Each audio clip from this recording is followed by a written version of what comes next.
चिंचवडच्या प्रेमलोक पार्क या रस्त्यावरती 14 वर्षीय मुलाचा अपघातात मृत्यू झाला आहे. आपल्यासोबत सिनियर PI आहेत.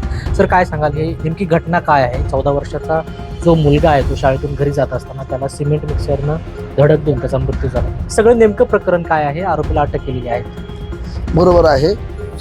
खंडोबा माळवरून चाफेकर चौकाकडे एक RMC मिक्सर जात होता. त्यापुढे सायकल प्रतिभा इंटरनॅशनल स्कूल काळभोरनगर या शाळेत शिकणारा 9वीमध्ये शिकणारा फारुख तांबोळी म्हणून मुलगा आहे. तो सायकलवर जात होता. त्याला पाठीमागून येणाऱ्या ह्या RMC मिक्सरने धडक दिलेली आहे. त्यात तो अपघात झालेला आहे. अपघातग्रस्त मुलाला आम्ही YCM हॉस्पिटलाइज केलेला आहे आणि जो चालक आहे त्याला आम्ही ताब्यात घेतलेला आहे. तो दारू पिला आहे किंवा काय त्याबाबत त्याची मेडिकल करणार आहोत. त्याच्यावर योग्य तो गुन्हा दाखल करून त्याच्यावर गुन्हा दाखल करायचं काम चालू आहे. तो फोनवरती बोलत गाडी चालवत होता असल्याचं सांगितलं जात आहे. त्यात किती तथ्य आहे आणि त्या आरोपीचं नाव काय आहे आणि त्याला ताब्यात घेतलेलं आहे? बरोबर आहे. तो आम्ही प्राथमिक माहिती घेतलेली आहे.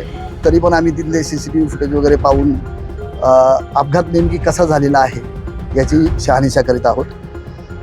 आरोपीचं नाव निवृत्ती उद्धव गिरी हा RMCचा जो चालक आहे तो डुडुळगाव या ठिकाणावरून RMCचा प्लॅन्टमधून RMCचा मिक्सर हे भरून घेऊन चाफेकर चौक या ठिकाणी येत होता. त्या दरम्यान हा अपघात घडलेला आहे. परंतु हे जे डंपर चालक आहेत किंवा सिमेंट मिक्सर चालक आहेत त्यांच्या मालकावर किंवा सिमेंटच्या त्या ठिकाणच्या कन्स्ट्रक्शनवरती आपण गुन्हा दाखल करणार आहात का? आम्ही ती योग्य चौकशी करत आहोत. त्यांना जो टायमिंग दिलेला आहे वाहतूक शाखेकडून आपल्या पोलिसांकडून जो टायमिंग दिलेला आहे प्रतिबंधित टायमिंग त्या टायमिंगच्या अगोदर जर तो असेल तर त्याच्यावर त्याप्रमाणे कारवाई करण्यात येणार आहे. तर हे होते सिनियर PI. खरं तर गेल्या काही दिवसांपासून सिमेंट मिक्सरच्या अपघातात अनेकांचा मृत्यू झालेला आहे. हिंजवडी असेल, काळेवाडी असेल किंवा आता चिंचवड असेल या ठिकाणी देखील या अपघातामध्ये जीव जात आहे. त्यामुळे पोलिसांनी कुठंतरी कठोर पावलं उचलण्याची गरज आहे. कृष्णा वांचाळ, LS मराठी, चिंचवड.